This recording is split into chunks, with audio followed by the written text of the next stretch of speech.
I am Ferdinand Marcos, and I am the President of the Republic of the Philippines. I stand today on behalf of 110 million Filipinos. Hi everyone, hello Universe, it's me again. Shout out sa inyo mga beswa, mga Pilipino sa OFW, Marcos Loyalist and supporters, hello. Ayan, mayroon tayong updates, videos. It's kulong ito, no? Natatandaan ba ninyo yung mga, I think, 30 ba? Correct me if I'm wrong, yung mga sabungerong nawawala. Di ba? Di ba sa panahon ni ano yan, ni Digong, correct me if I'm wrong. So, hanggang ngayon, yung kaso na yan, hindi pa talaga ma-resolba.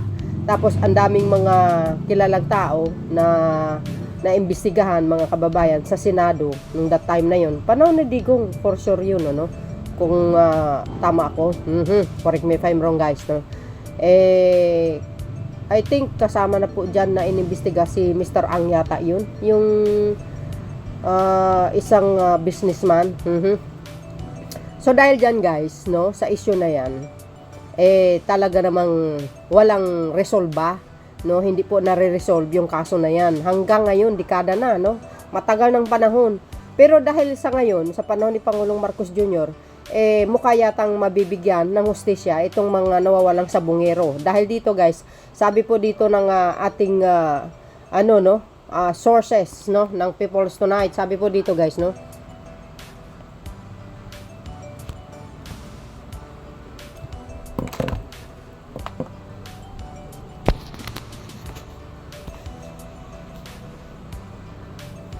sabi po dito guys, no, sinabi ni Department of Justice, DOJ Secretary Jesus Crispin Boying Remulla nitong Lunes, February 17, na hiniling pa rin ng kagawaran ng Maynila Court ang muling pagpapalabas ng warrant of arrest laban sa 6 na akusado sa kaso ng mga nawawalang sabungero. Sa panahon ni Digong, mga kababayan, tingnan nyo napakadami itong nawawalang sabungero sa totoo lang. I think 30 plus katulad ng sinabi ko, correct me if I'm wrong.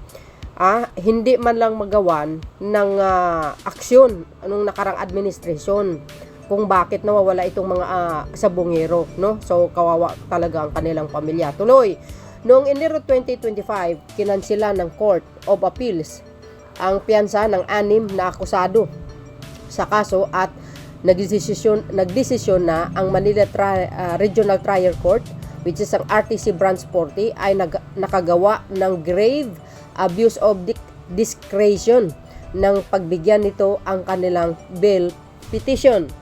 Ang mga akusado na sina Julie Patidungan, Claire Codilla, Carlo Sabala, Berelio Bayog, Johnny Consolacion at Roberto Matalino Jr. ay binigyan ng samantalang kalayaan noong December 2023 matapos makapagyansa ng 3 million bawat isa. Laki Matatanda ang hinihiling ng National Prosecution Service sa korte na Maynila ang kanilang muling pag-aresto noong Enero 2025. Ay dapat lang guys, no?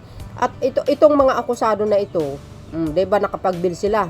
Di ang laki niyan, 3 million. Sana po, no?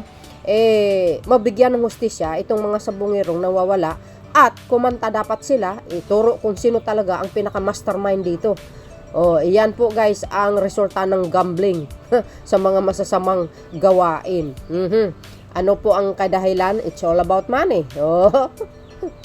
Tuloy, samantala nang tanungin kung bakit kailangan ng arrest warrant kasunod ng pagkansela ng piyansa, sinabi ni Remulla na hindi maaaring bawiin ng kalayaan ang isang individual nang walang anumang dahilan. Tama.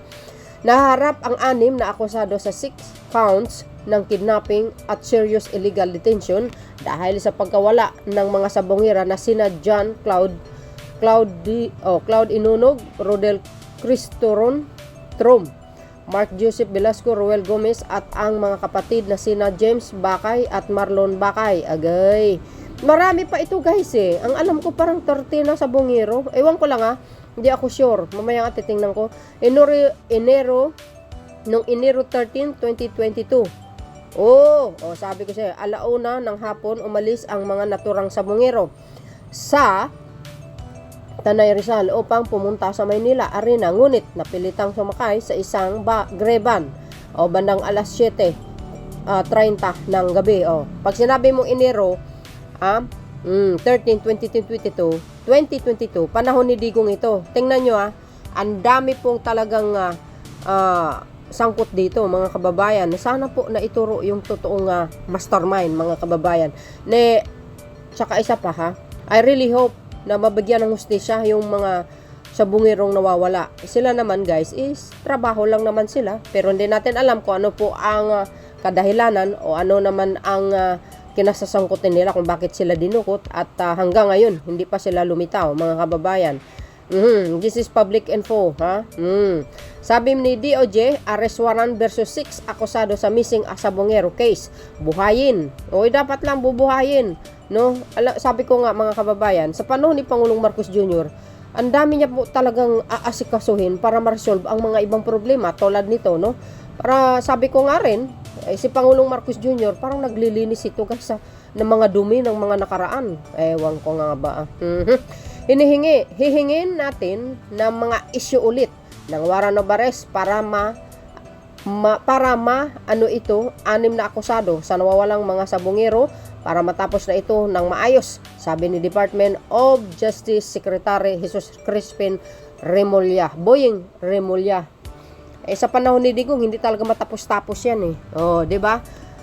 Sa akin wala kayang nasasangkot diyan ng mga parak. Ito, kaisipan ko lamang. Wala kaya? Hindi natin alam guys. So, hintayin natin ang susunod na pagdinig dyan or pag-aresto na sana po kakanta yung mga tao na talagang sangkot dito sa mga sa pagkawala ng mga sabongero na ito.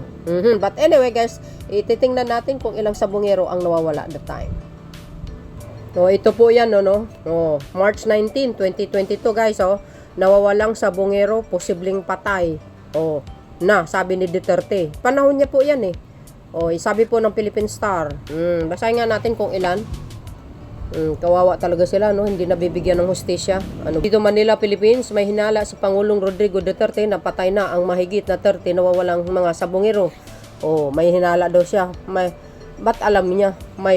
Kumbaga may alam ang kanyang hinala, mga besa. Ito ang hinayag ng Pangulo sa kanyang pagbisita sa Pulo Leyte na ibunyag mayroong sindikato sa loob ng sabungan. Kaya nga itong mga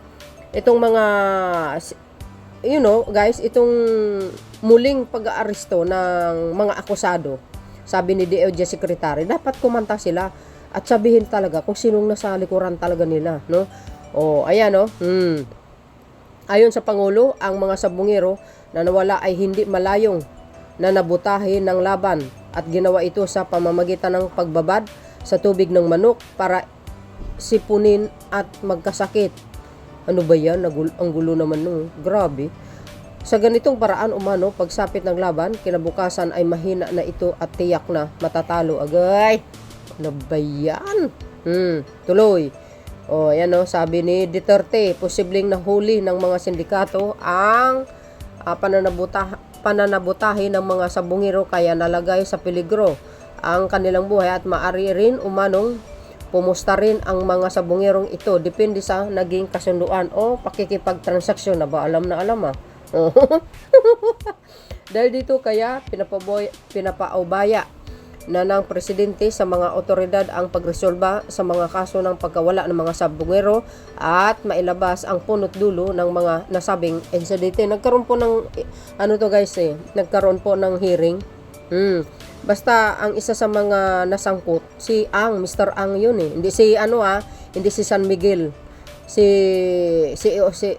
Omi San Miguel Corporation si Mr. Ang, hindi po yun. Yung si Ang na isa, mga besa. Ayan yung si Ang na sino ba yun? Nakalimutan ko. Basta yun guys. Sabi po dito, ipinagtanggol din niya ang bilyong pisong kita ng gobyerno sa online sabong at isinisisi ang pagkawala ng mga samuiro sa umano'y Ebelmen. Agay! Wow, sino kayang Ebelmen guys sa palagay nyo? 'Di ba? Sabi ko sa inyo sa panahon ni dating Pangulong Duterte, grabe ang mga guys, yung mga anomalyang nangyayari. That time, lalo na po sa Pugo, grabe mga illegal gambling. Matindi talaga. Sa panahon ni Digong guys, grabe ang patayan talaga. Sabi dito guys, naunang inatasan ng Malacanang ang Philippine National Police at National Bureau of Investigation na tapusin sa loob ng 30 araw ang investigasyon sa kaso ng pagkawala ng mga sabungero at magsumiti sa Office of the President ng resulta ng kailangan ng investigation. Hay nako. So yun mga kababayan, ano po kapalagayan nyo? Sana po no, mabigyan ng hustisya. Ayan no, 'di ba? May hinala si Pangulo Rodrigo Duterte na patay na ang mahigit na 30 nawawalang mga sabungero, di kayo naloka. Ano ba 'yan? Hindi nga ma-resolve yung problema na 'yan eh. Grabe ang patayan that time. So yun guys, ang aking pinaka-latest updates video. Magandang pangitain ito kung mabubuksan uli at arestuhin uli itong mga sangkot dito. Para naman sa ganun guys, no, mabigyan ng tuluyan ng hustisya itong mga sabungero.